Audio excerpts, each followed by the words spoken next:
Hey guys, StarCraft here, and I've got a special guest. Haven't had him on in a long time. Welcome, Perch. Hey there! Thanks a lot for having me on, Robert. I'm Starcraft. It's good to see you. Yep, good to see you too. And just to get out of the way, guys, as you probably will see from the thumbnail, that this is going to be quite a heated type of discussion. I'm sure some of you might want to put me on blast for. Go right Um, ahead. I would hope not. I mean, I think Oh these yeah. are big common sense thoughts. Nobody can get too agitated about common sense, but we'll see. Yeah, but it's a lot of stuff that I've been giving a lot of thought lately. And one thing in particular, I've kind of come to a bit of an epiphany. I kind of realize that people keep on saying, oh, they're shoving the politics in. They are doing politics first, superhero last, things like that. And okay, I'd be wrong. I would be a liar if I didn't say there might be one or two out there that are like that, most certainly. But for the most part, I realize most of these writers really think they're writing a good hero book. But they Sure. end up because they're doing with stuff that they see politics everywhere these days, they feel, oh, their bias gets the better of them. Like Tom King on the Super Son of Kal-El. Yeah. No, sorry, that's Tom Taylor. Tom Um, Taylor. Why did I yeah, say Tom King? Tom Taylor. yeah. Thank you for Tom King correct on answering. Supergirl. Yeah, no, but I think you're right. So this is always again, it's a nuanced point, and which Hmm. which I know is tough for people, but Oh yeah. it is. Uh, it's the difference between somebody kind of sitting around a table on a conference call going, hey, I want to push this agenda, let's Hmm. find the best way to push this agenda, and people kind of come up with a plan in order to do that, like a political strategist or somebody in politics who would do that, Hmm. versus somebody who's like, well, this is what I believe, this is what I do, and I'm going to write the story that I believe. Hmm. And Exactly. the second one is what most people are doing. It's not that somebody's like, I'm going to own the GOP today. It Hmm. is, I believe these things. This is what I believe. I was hired to do this comic. I was hired to do this comic. Therefore, I'm going to write what I know, and what I know is this, and that's what we get. That Exactly. and it's you can still argue that a good writer thinks outside that bubble. I definitely think there's criticism to be laid at the feet of somebody who instills their own kind of ideology, politics, Oh yeah. beliefs, No, voice. I'm never going to argue that point. Yeah, That point absolutely. I'm never going to argue. But it's the intent that I feel people make more vicious than it actually is. It's like, now these Sure. pros don't help. They do not help when they put out their tweets or whatnot. But Yeah, but I think yeah. even there is an example of what's happening. This is their Twitter account, their feed. They're saying what they believe, and so when Hmm. they're writing a comic, they're saying what they believe, which Exactly. is it's a different problem to solve. Now, by the way, I think in many cases it's just as destructive, Oh because I yeah. think well, here's an example that's maybe not wrapped up in politics that tends to tilt everyone over. But look at Bendis. Hmm. Uh, Bendis writes characters, and in many cases the characters have the same voice. They sound the same. Yeah. They And do. but Bendis is writing what he knows. When Bendis sits down, he doesn't think, okay, my goal here is to make all the characters sound the same. No, He in thinks, his mind, he thinks. I think yes, 'cause he feels like the story. It's one of those cases where, whenever I've done some of my practice writings, I've fallen into. You focus more on the plot, and you just need some characters to say the dialogue to get the plot moving. Which means, and I think that's the problem with Bendis. He doesn't always write for. Sometimes he writes good for characters, but a lot of times he writes for the plot. absolutely no. And what's interesting is we can say, oh, he shouldn't write like that. Oh, we don't like it. Why do Oh, I it have to make happens. this There's plenty of listen? people who've done it. Yes, and lots of people say that, except then the comic publishers, DC, shovels a bunch of money. They give him a huge page rate. They give him an Hmm. exclusive contract. So if you're Bendis, I mean, you got to be thinking, all right, so I'm not supposed to write the way that I was hired to write, where I got a massive contract bigger than most of my peers. I mean, Yeah, you're not going to think that. You're going to be thinking, I'm going to do what's worked. yes, I'm going to do why I'm going to do what I always do that gave me the check I've got. and Exactly. and so it's again, as a reader, this isn't excusing it. As a reader, Oh no, oh no. when I Like, pick keep up in mind, people, none of this is ever excusing well, those who do it. It's just putting it into a context. It's exactly right. And this is not a fence-sitting position or middle ground No, position. definitely not. Oh God, I hate getting called that. I hate getting told that. Where it's like you're a fence sitter. No, I'm an observer. I'll take it with pride at this point. But I mean, look, I don't want to pick up a Superman comic and read, Jessica Jones's words coming out of Superman's mouth. Yeah, that's what it feels like. And I don't like that comic, and customers don't like that comic, and it's not good. But my big example is Bendis. The fact that, again, perfect example of him doing the plot and not getting the characters, giving Lois a brother.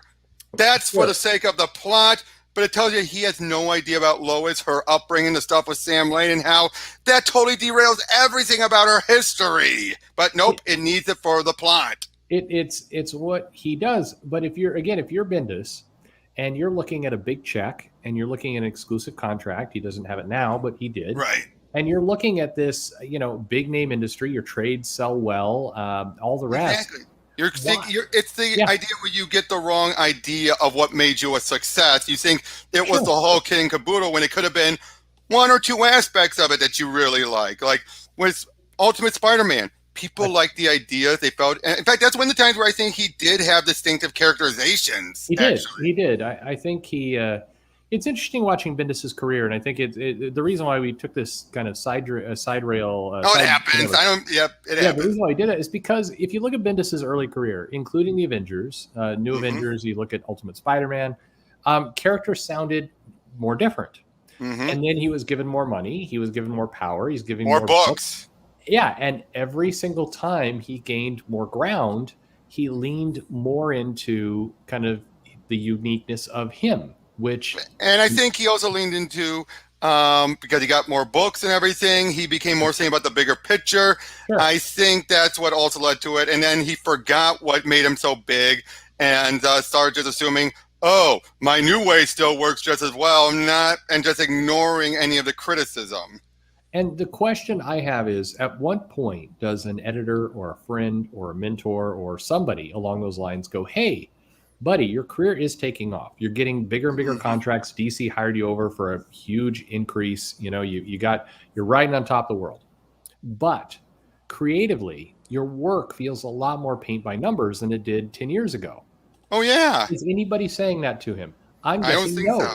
Yeah, and I would say this: a prime example of in this case, my example I'm going to give an editor who went so off the rails, completely missed the point of the book he was working on, was Andrew Helfer on Titans. Sure. How he decided, let's try and bring these new kids in. Let's try and phase out the original Titans, make it all about these new kids that no one was liking. And it took artist Barry Kitson to come in, who was a good friend who had Andy's ear, and said, Andy, no one's liking this. And Andy was finally like, oh, really? Yeah. Okay, drop it. Kill the idea. Comics is not built that way. I didn't say there's not. There are some, but there's not really mentors. There's not locker room leaders. There's not this structure in this conveyor belt type business. That was just a coincidence that Barry was there to tell him. If it wasn't for Barry, it would have kept, Andy would have kept going. So that was more like a fluke than anything else. I mean, until you get cancellation. And this is one of the things I get asked about by other creators is like, why do people wash out? What happened to these names? What happened to these, like Stephen Platt? What happened to Stephen Platt? I get asked that from time to time. It's like, well, here's an example of somebody that just kept pushing down the track that, the publishers were happily letting them do. And then, eventually the audience gets tired of it. The sales drop, and the industry rapidly just moves on to someone else. I would argue Mags Visaggio is in exactly that same position. Oh yeah, lots kind of of back to right where she was before her transition, before all the outrage. She's kind of right back to where she was. Well, she's doing music now. I mean, she's, not really any comics, and it's the last thing I read from her was her Ginny Hex book. That was pretty much that's the. And that was a good book. That was a good one too. But that's an example of somebody who comes in, does some work. People were just like, keep going, and then here we are now, and the world has moved on to the next shiny object, and she's sitting there going, "What happened to me?" Exactly. And so I mean, you brought up politics to start this thing off, and I do agree with you I think it's this same effect. It's people, and in the creative community, it shouldn't be any big surprise that it Hmm. leans left. That's Yep. how creative has been since the 60s. Um, Yeah. that's how it is. So people come in, there's no real guidance or mentorship. They Hmm. write what they know, they write around them. In many cases, anything that's successful, nobody comes in and goes, all right, well, here's the things that worked, here's the things that doesn't work. They just like, oh, keep going, just keep going. And Right. Tom Taylor, at this point in Tom Taylor's career, who's going to come and tell Tom Taylor, hey, the continuity is not quite right, the characterization's weird? Nobody's going to say that to him at this point.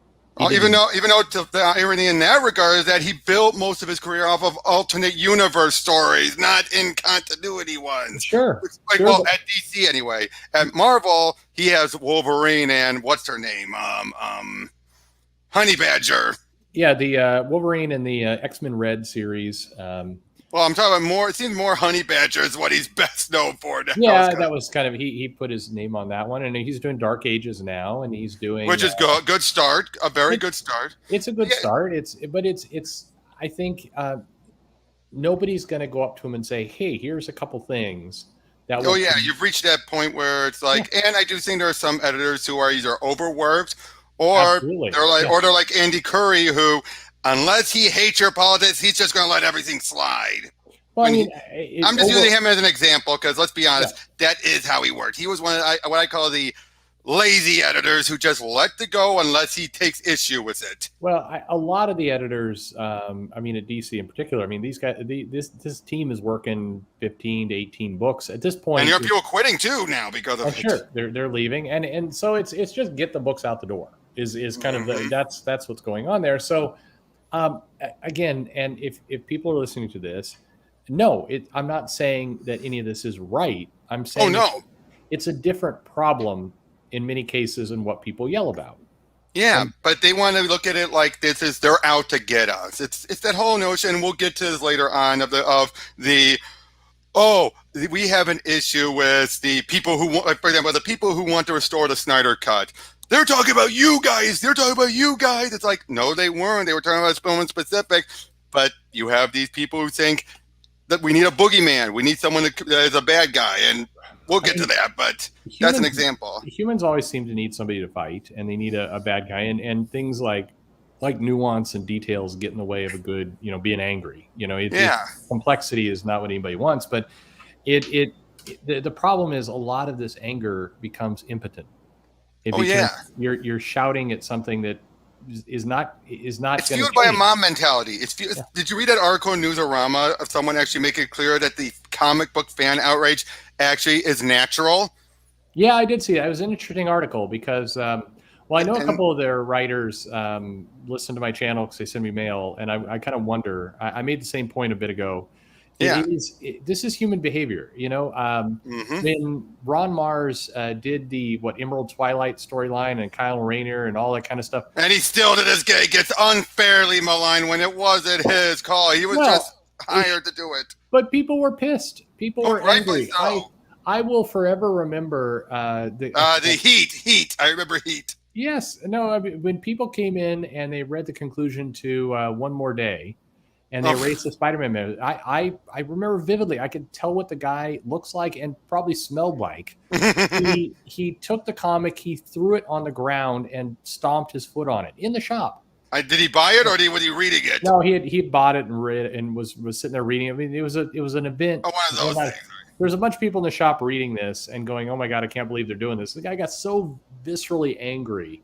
And that he just... I don't blame him in that regard. That's a case where while you could make the argument Joe Quesada was thinking we need to fresh up Spider-Man. No, that was a vendetta. That's a case of a vendetta that Joe had been wanting to do for a long time. When you find that JMS was against it, so many people were, but it was to cater to those in the pro side who had long since hated the marriage and just wanted it gone. It was, but the funny part is I read these articles and a lot of this stuff over the last 2 years, like the rise of the angry fan.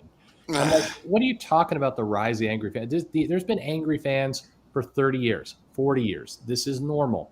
when Exactly. when you come in and you invest thousands of dollars, and I mentioned this on a video. I don't remember if this has gone out or it's somewhere in the backlog. Who knows? But this, I was talking to somebody recently, and I said, "I'll bet you have a Tesla in your house Mm. based on the comics you've bought." And the guy's like, "No, there's no way I bought that many comics." I'm like, "No, I know you have about 40 long boxes in your house. I know. I'll bet you if you add it up, you've got a Tesla there." And the guy's like, "No, no." And I saw him a month later. He's like, "I have 2 Teslas in my house of a comic." And it's when you put that much money Oh, and time and life and hey, look at caring. my omnibuses on my shelf. Could you imagine how much that all costs? No, Just it's, that shelf it's alone. Just that shelf alone. I think one of the most disingenuous things, and I do wish more creators would digest this. It's not an insult. It's that when you have people that have spent thousands of dollars, thousands Mhm. of hours, a good portion of their life committing and loving and bonding to these characters, Don't yeah, they're expect them gonna to just give it up that quickly and be they're gonna like, be mad. Yeah, when you change them, they're gonna be upset. but And here's, I think a lot of that is because, now, I will agree with some of the people on the more extreme side of things. There are some pros who come in who are being assigned to it, but they have no connection to the character whatsoever. And they just feel, I'm sure, pretty sure there are probably some out there who are just like, eh. I mean, well, they want to yeah, check. I mean, yeah, they just want to check, and thus they feel, that's why they feel, but they feel strongly about the story they're telling, which is, that's what triggers their anger. I mean, sometimes they want to make rent. I mean, Oh, it's that not in the too. way of an excuse. It's just Again, yeah, agreed. it's if you're a fan and you're getting, or a customer, I should say. It's a customer as much as a fan. Hmm. Um, look, some of the people who are making these decisions are being paid $85. I mean, I know some people at Marvel making $65 a page, Hmm. and their goal is to make enough money to buy some weed. That's it. So and that is a tough thing if you're somebody who's read Avengers. Hmm. I'm not talking about Jason Aaron here, but if you're All right. somebody you've read Avengers for 30 years, you've Hmm. you've basically got the equivalent of a car in your house in terms of spend for what you bought for these comics. Hmm. Meanwhile, then somebody comes in and they're like, "Hey, look, it's Captain America in a hot tub. Isn't that hilarious?" You're like, screw you. At some point, Oh, yeah. And it again, makes you I very completely mad. agree. Again, there are reasons why people should be mad, rightfully so. But, and this is one thing I agree with that article, Newsarama. I think it's that mob mentality that feels it and makes it worse. It is, in the sense, and this is what social media has done to us. It's like you get a bunch of these people together in one place, and then it's especially a bunch of people who all feel the same way, and Hmm. then it builds, it feeds off of each other. Or You get seem to very think angry. they feel the same way. That's the big thing. They think they feel the same way because they agree on certain aspects. And whether they mean to or not, they've convinced then these other people then to think about those aspects as well. And it's like, I didn't think about that. Mhm. But it doesn't. Of course, it doesn't help when then the creator is over on social media, like talking about, I ate I'm sticking 12. it to the fans. They're Well, man babies. yeah, or even just being stupid. I mean, I look over and I'm like, oh, here's the senior editor for DC talking about eating so many pizzas he threw up. I mean, and you're like, It's their, but man, then again, no, it's their own personal, social media. Like, that's where you have that it, big straddle the line of how it much you tell is. them not to do it because they have a job, and how much do you do to it. And that's why it's like, even when you tell them, oh, do it professional, do it personal. Even then, people are going to go to both anyway. It is. It's just. I think it's unfair for publishers and creators Hmm. to expect to. They basically are sending very mixed messages to the customers, and those mixed messages are: we want you to spend a lot of money. We want you to commit. We want you to be emotionally attached. We want you to buy everything we do. We want you to fully absorb. Oh, but by the way, if we do something you don't like, don't be angry. Don't get angry about it. Why are you Yeah. getting angry? And I Yeah, that's and that, I agree that's with unfair. that. But I also do feel that here's another point I would have. A lot of times, just by watching them on social media, you get a feeling for their politics. I think that does taint some people's opinions. Like the stuff with Nightwing, that Tom Taylor has done. I Uh-huh. have my issues with it, but it's not as bad as some of the worst stuff I've seen Tom do.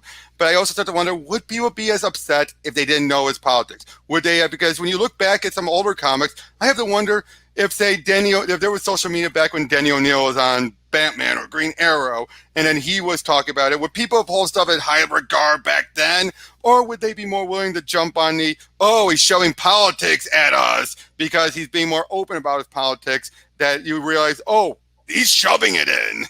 Well, I'm saying shoving it in figuratively because, yeah.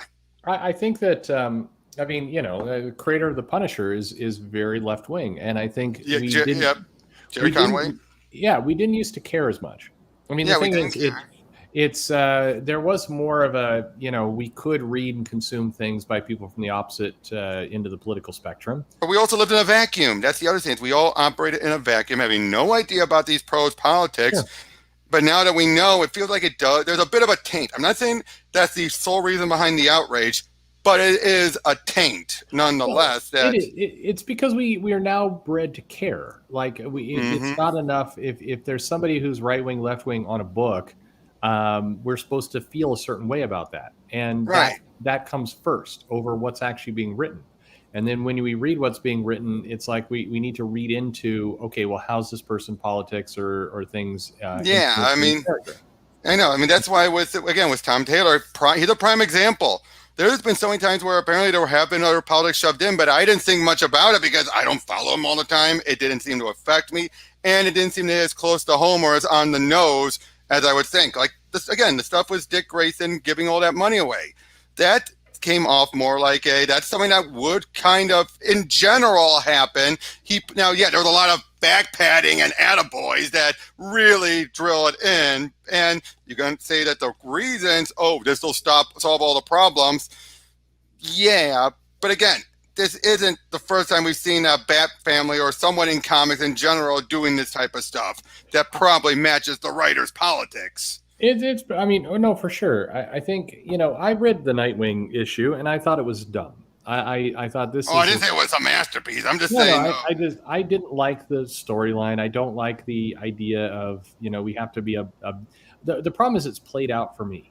And it's the stuff with John Kent. John, I will agree with that. It's like we should do more. You're not doing enough. It's like, you know what? We saved the world from Darkseid. We've saved the world from. That's where it's so clear about Taylor being from Australia that you realize you always kept thinking because of DC's and Injustice he got Superman. Yeah. Here's where it reveals there's at least one aspect of Superman he doesn't get, and that's he grew up on Earth first. His Kryptonian side came later. The only time that ever applied was pre-Crisis, where he had a super retention that made him remember everything as a baby from Krypton, so it carried over.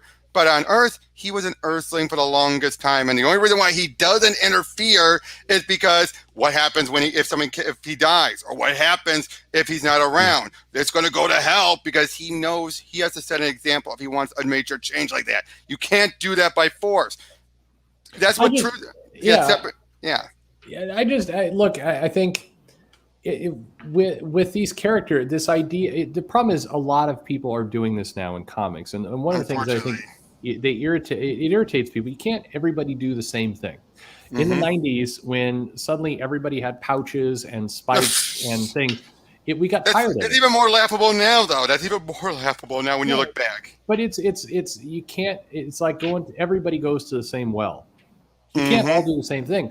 Right now, there's this trend, not just with Taylor, but with many, of saying, well, the old things that used to be heroic are not heroic anymore. You have to do more socially heroic things. And why? You can't have, one character doing this, two.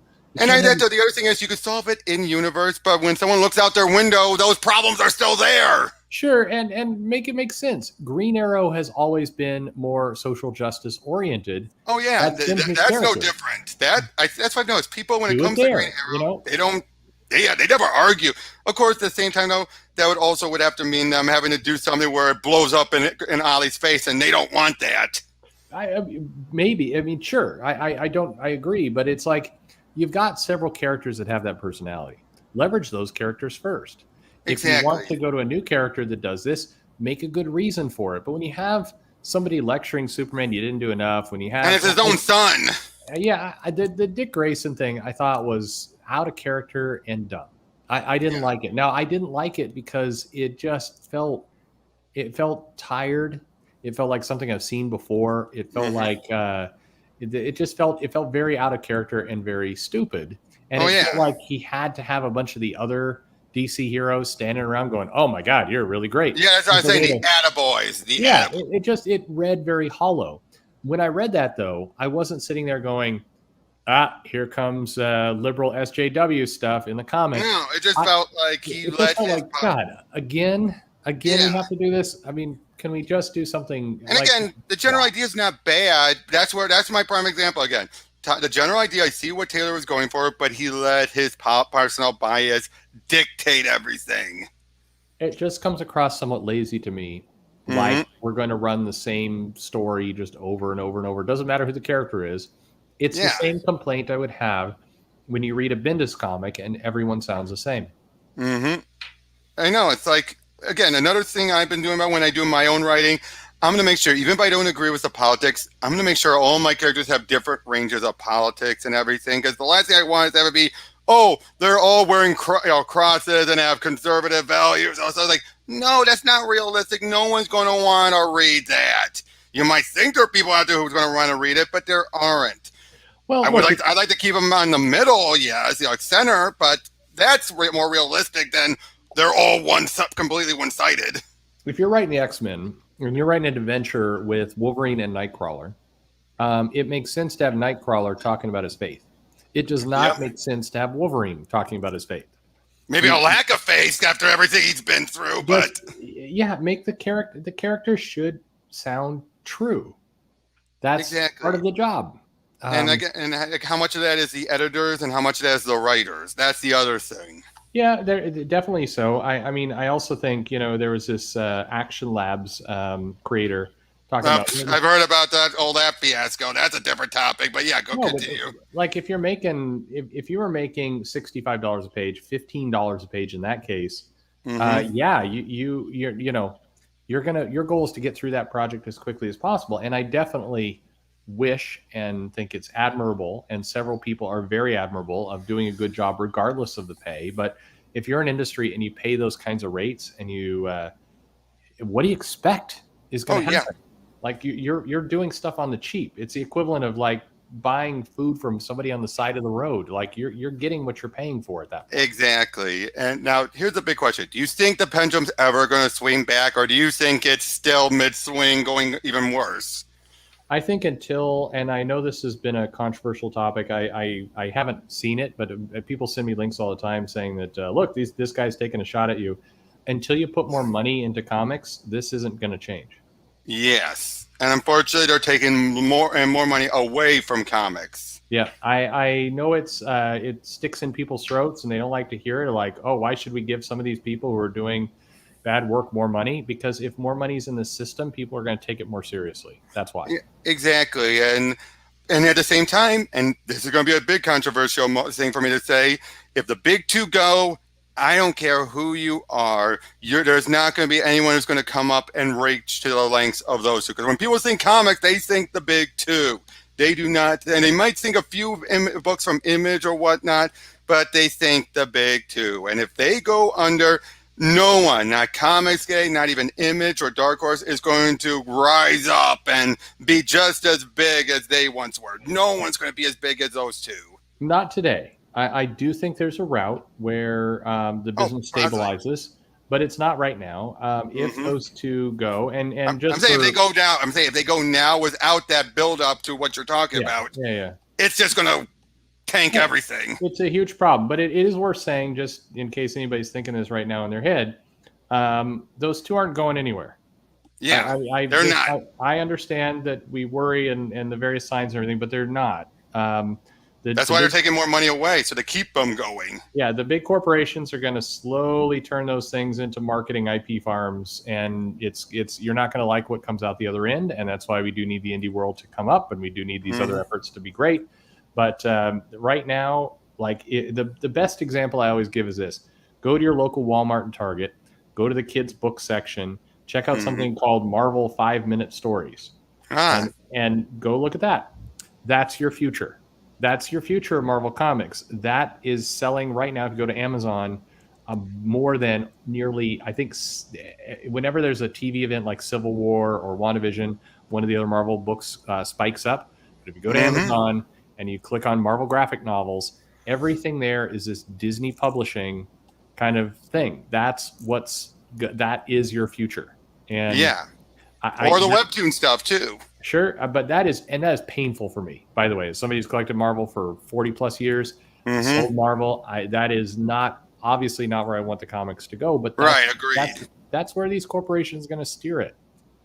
Yeah. And here's another point I want to point out to people, and that those who keep on saying, like, why are they going for these politics? Why are they trying to cater to new people?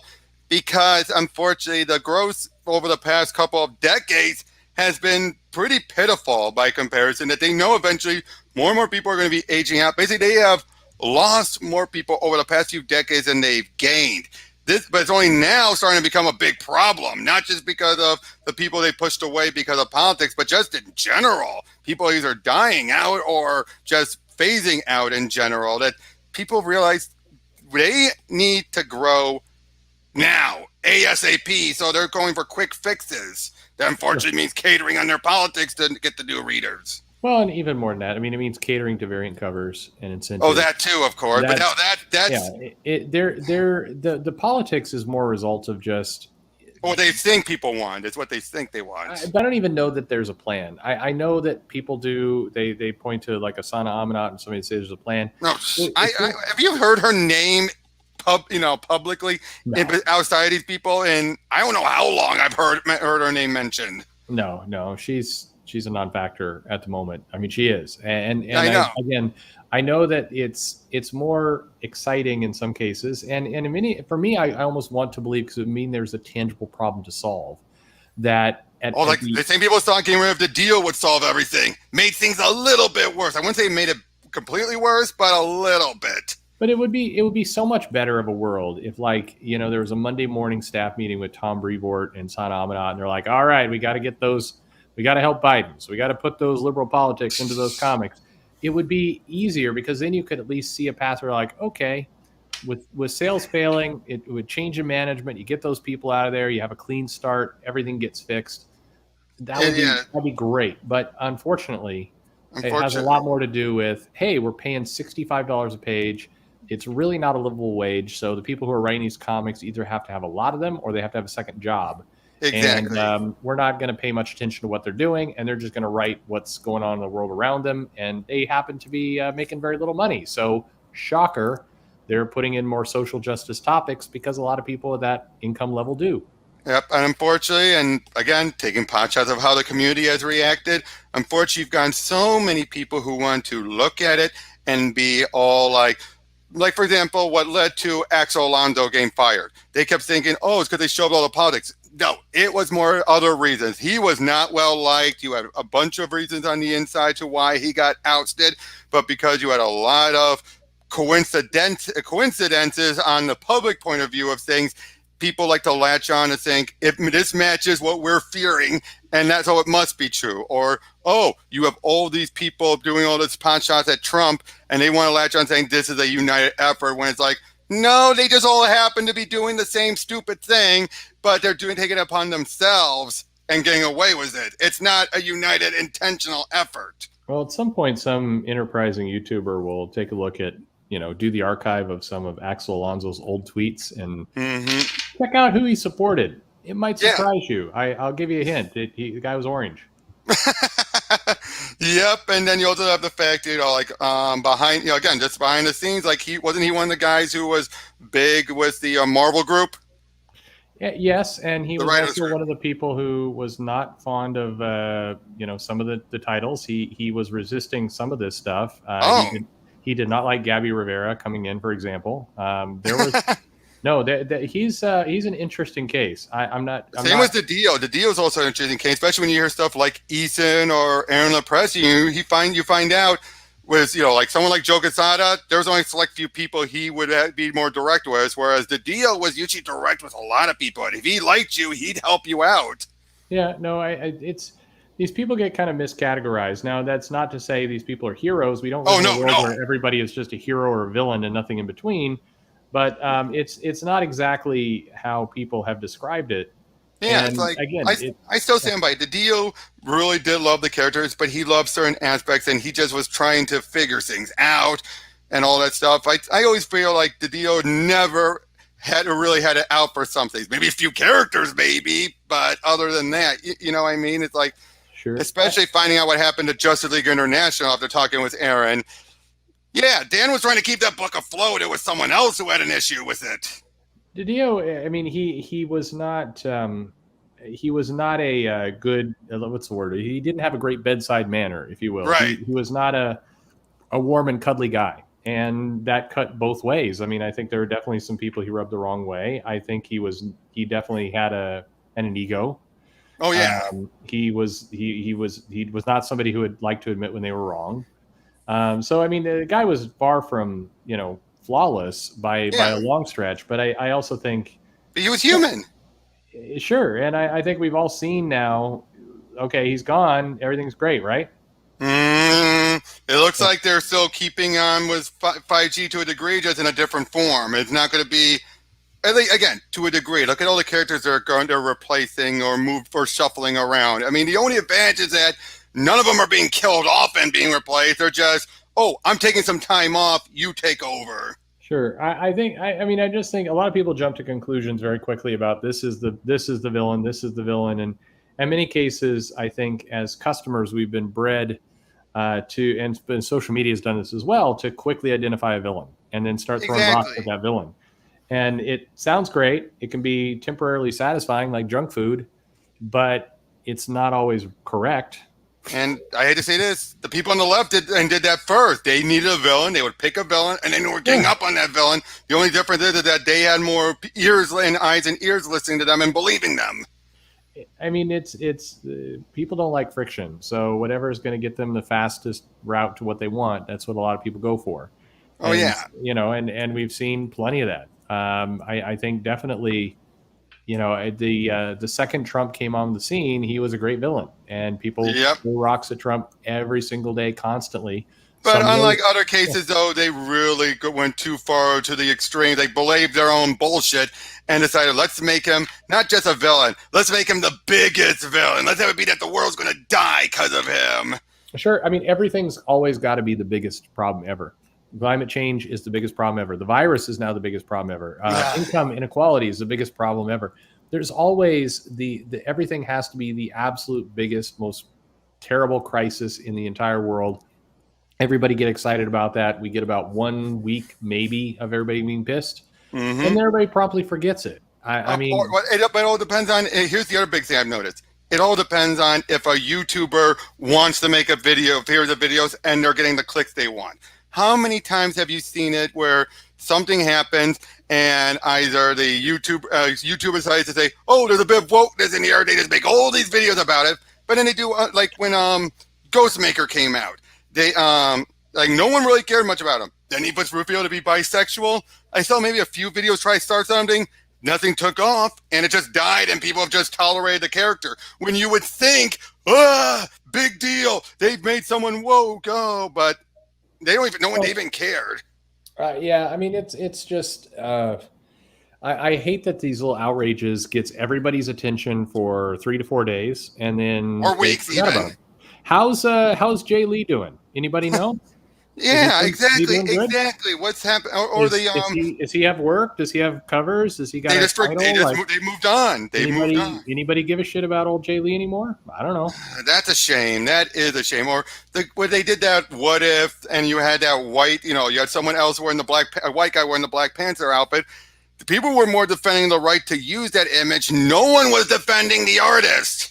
Well, yeah, I mean, it's these things go down the line. I mean, you can go across over the last 2 years like, hey, everybody's still supporting Peter Simeti and Alterna Books.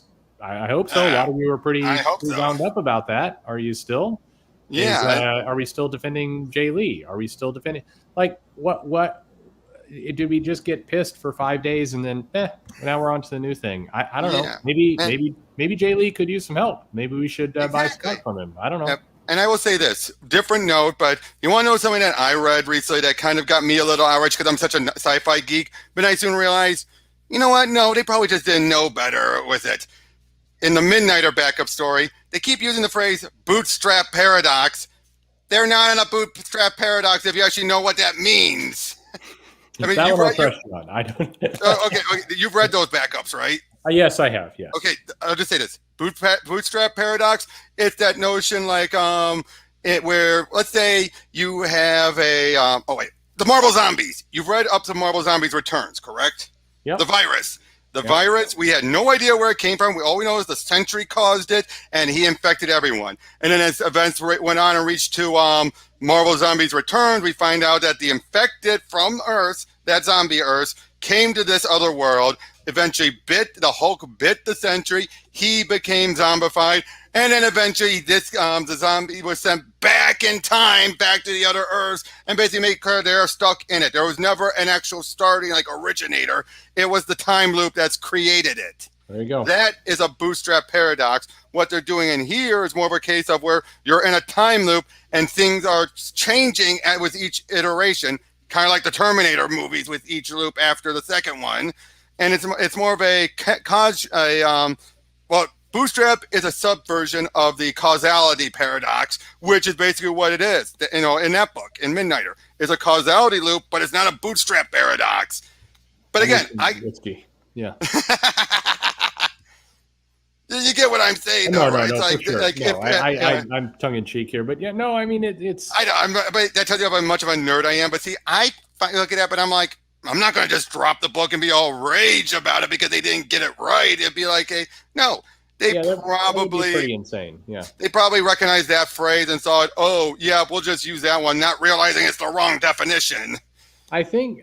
Look, I go back to something I mentioned earlier. It's I do think that creators and publishers, more publisher side, do need to have some more empathy to the fact that you have a lot of customers who have invested their time, energy, soul into these products, and that when they feel like the companies are treating those products that they have dutifully supported for hundreds of thousands of dollars in some cases, when they feel like they're being taken for granted or treating casually or treated poorly, it's going to make them angry.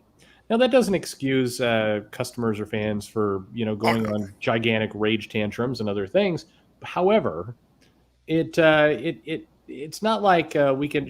I hate this disingenuous, like, why is everybody so angry? It's not you mad, bro? You mad, bro? Like, call it. You mad, bro?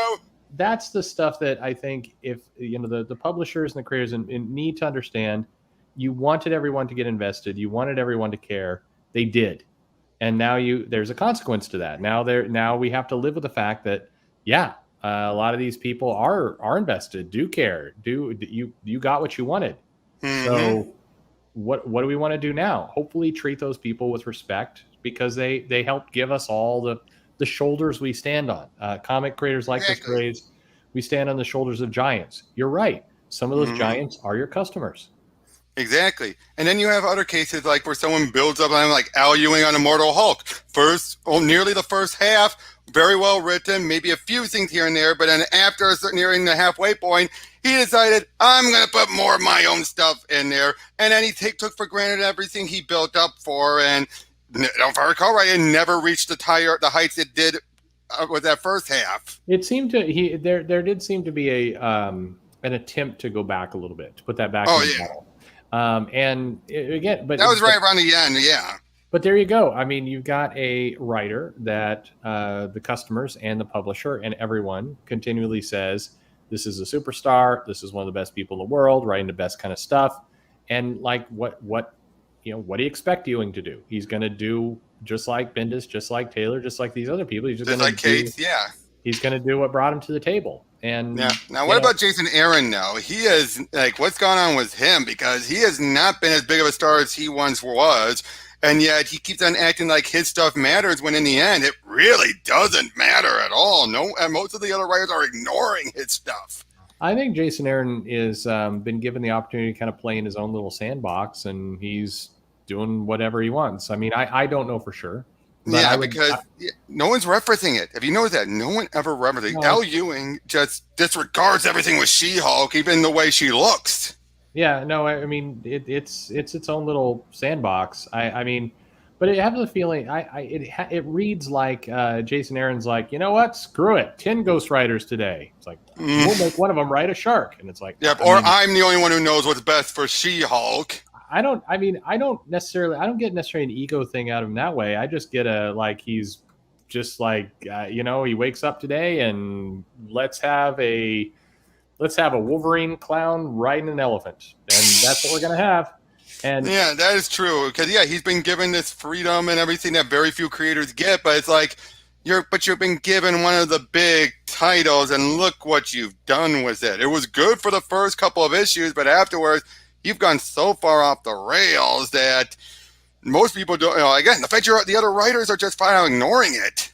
I just picture, Jason Aaron coming into like the Marvel offices. I'm sure this is not happening, but he kind of walks in and he's like, what have I got for you? Well, there's going to be a Phoenix tournament. And then there's going to be, before that, we're going to have Moon Knight, pyramids all over the planet. And then we're going to have a Brood Thor, and screw it. We're going to have a Red She-Hulk. And then we're going to have a Red She-Hulk. Red, long hair, blonde hair She-Hulk. Sure. And then there will be some Avengers riding a shark. And I mean, why not? And that's, and the editor's like, man, you crazy, but okay. And then but I mean, how well has that book been doing sales wise? No, it's not great. I mean, it's like middle of the road seller. I mean, given that it's in theory Marvel's flagship title that connects to MCU, it should be selling 200,000 copies a month. But it's not the flagship, really. It should be the flagship, but when you look at it, it's like, now, one other thing, I know people don't want to bring this up. Oh, but these pros say don't buy my books. A couple of pros in particular have said that, yes, but I always feel like there's a little bit of that honesty where they're just being a bit too blunt for their own good, because I'm pretty sure a number of these pros have always thought that at one time. Some of them just have the gall to say it. I think it became a popular phrase. I think in a lot of cases, the creators like, this isn't to excuse that phrase. I think it's a very toxic phrase. I think. Oh, it is a toxic phrase. There's a reason why they shouldn't be saying it. Thinking is one thing. Saying it's another. But I don't think they fully understand. Again, it goes back to that empathy for people who invested thousands of dollars. I don't think they necessarily understand how it's coming across. Mm-hmm. But in the creator's head, they're thinking, you know what? Here's this guy who has shown. Like, I'll put it this way: there's somebody who comes into my videos and they go to the comment section and they go, screw you, Perch. And not Mumbles. Mumbles is delightful. He's hilarious. He's a very funny troll. Okay. But the guy really means it. He's like, screw you, Perch. And he hates it. And he's mailed me, but he's like, I'm downvoting every video. It's me. And, okay. And at some point I'm like, why are you watching? Like, why, how is it that you have so much time in your life to do this? Because I wouldn't do it. I'm way too lazy to give that. Exactly. So I get a creator going, look, don't buy my book. If you hate it so much, don't buy my book. I get that feeling.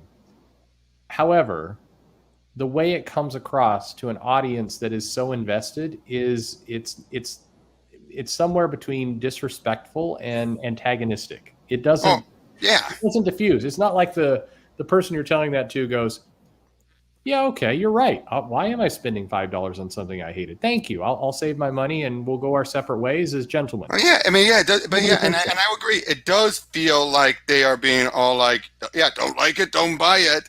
At the same time, though, again, it's one of those. Yeah, it feels like somebody's giving you the finger. That's how it comes across. And in fairness, the people who say that, that's what they're trying. In many cases, that is what they're trying to do. They are trying to give you the finger. So it's many of them, but again, not all of them. And I think that's the big problem. When you have, it's one thing that, and it's this whole big group mentality. I think this will be the last topic we can focus on, is that this big group mentality where you've had these exceptions that they seem to be prove the facts as opposed to the exceptions that should prove the rule. Like, they made Bobby gay. Then they completely ruined his character. Well, not right away, but eventually they did. And then, Riri was a forced temporary mantle, and now they can't look at anything else but that, even if it's well handled. Like, in my opinion, I think Ellen Scott's been well handled compared to Bobby, and yet because they made him gay still, it's no different when it should be looked at as different. Yeah, I think there is. It's one of those. It's like if you feel like you've been kicked the same way, 10 times. then the next time somebody puts their leg back, you flinch because you're bracing for the kick. Oh yeah, And but yeah, and I can understand the flinching, but when they lash out someone who says, "I don't see it that way," it's like, how can you not? It's like, well, yeah, there's this and this. Nope, and it's like, and then once you ask them, it boils right back down to they made him gay. It's just as bad, and it's like, it's this. Everybody's very on edge, and there's not many people coming around in comics or really anywhere, but in particular comics. But in comics, there's not many people going around going, "Hey, you know what? We're going to diffuse this down. We're going to do our best to. This is what we're doing, and everybody, on all sides of the matter needs to calm down a little bit. We're going to make this. We're going to make this. I don't think anyone would listen, and no one would listen if anyone did that anyway. Probably not, but nobody's trying. That's very true. No, nobody. I mean, it does, and I think, whether it's fair or not fair. And I've talked to creators who say this isn't fair, and I get the point. However, the creators are the ones who are holding the properties right now. So in many cases, that olive branch needs to come from them. It needs to come from that side to say, we're going to take your properties as seriously as we can. We're going to tell our stories, and you're not going to like all of them, but we're not out to just screw you. There needs to be an attempt. Yeah. And I think everybody's kind of waiting for the other person to take the first step, and they're like, well, I'll take a first step if he takes a first step, and nobody is taking any steps. And yeah, although it does feel like there are some people, and the unfortunate thing is when they're waiting on, say, the anti-SJW side, they're only waiting on specific people like Easton or whatever. They're not waiting on the other people who are part of that group. They're like, no, we want to hear from the top. And it's like, you're not going to hear it from the top ever. I mean, what's the point of that? He's got his life and he's living a business that is working out for him. What is he supposed to just suddenly do something different? That is silly to expect that's going to be the course of change. But I mean, everybody has to take individual action and try and do their thing. And I do think it boils down, not to be a broken record, it really boils down to the publishers, the creators have to understand that a lot, and the Newsarama article sort of covered it. The customers being angry is not just irrational hatred. And when you label it as rational hatred, all you're doing is the way it comes across is that you're passing the blame onto them. Because you don't want to admit your own faults. Well, and it may not even be an issue of faults. It may be an issue of, look, this person spent the last 30 years collecting X-Men, and they're looking at their boxes here, and they can count up $60,000 worth of spend on these books. And we basically said, Iceman had a relationship with Opal. Screw it. He's always been gay because we took 3 panels to do that. It's why I still think DC is handling it still better because no matter what, I mean, Alan Scott, to a degree, I did not care for how they dismissed his past wives, but at least he still made clear he still cared about them and all that. And it kind of more like they fit it in. Even with Tim, poorly handled as it was, at least though it felt more organic than Bobby just be like, "You're gay." Well, and again, Marvel owns that character, and they hired Bendis to write it, and that's a decision they make, and they can do whatever they want. But even then, though, when that happened, that was one thing. It was then when Cena Grace took over and did the stuff he did that it really then got worse. Like it may be. I have this theory, by the way, that over time the Cena Grace stuff will age better and the Bendis stuff will age worse. We'll see. I suspect, but regardless, it is their. I mean, fans, customers, we do have to realize, it's Marvel's character. They can hire whoever they want. They can do whatever they want.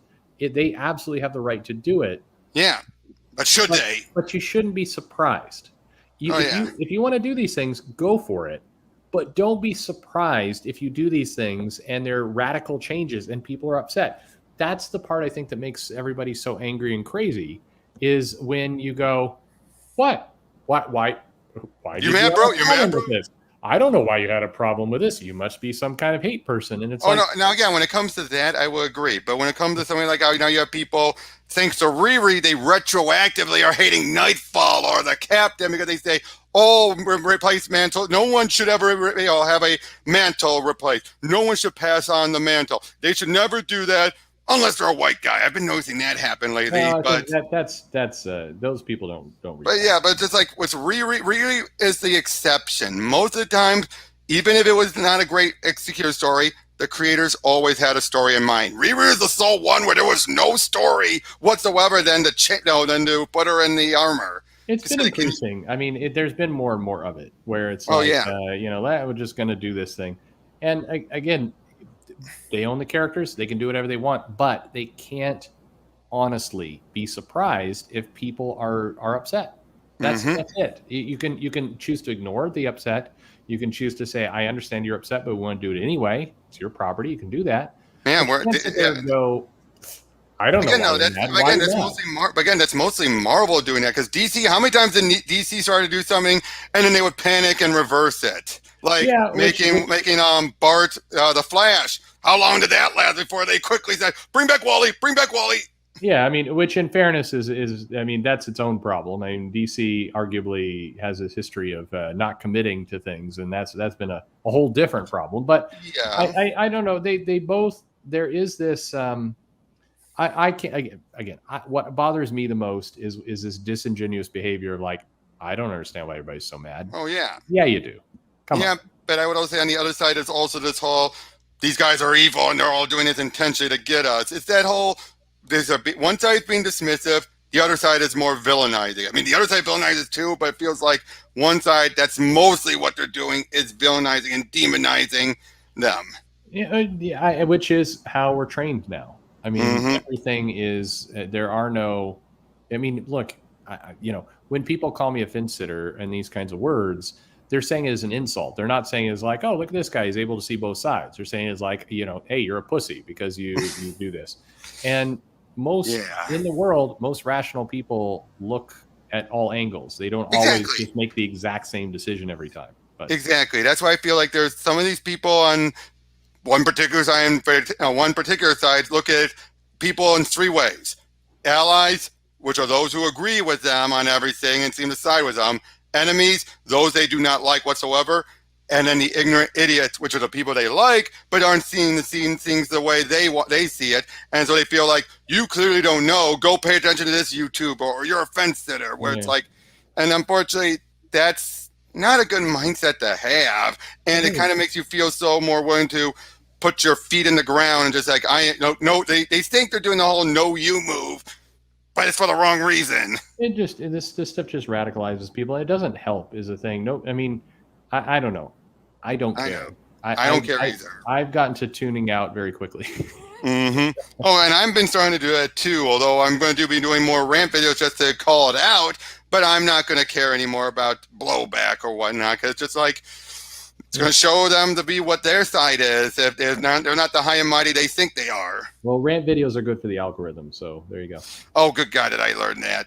So this kind of became a bit of a tangent more than I was, thought, but I have no problem with that. But thank you again for coming on, Perch. I know you got a stream in about half an hour, a little over half an hour soon. Oh, crap. I guess so, yeah. I need to get you better start getting ready for that. Start getting the liquor or the booze out, right? Yep. Time to drink. Absolutely. Thank you very much, Robert. It's very enjoyable. No problem. And thank anyone who checks out the video. Thank you very much, and take care. Take care.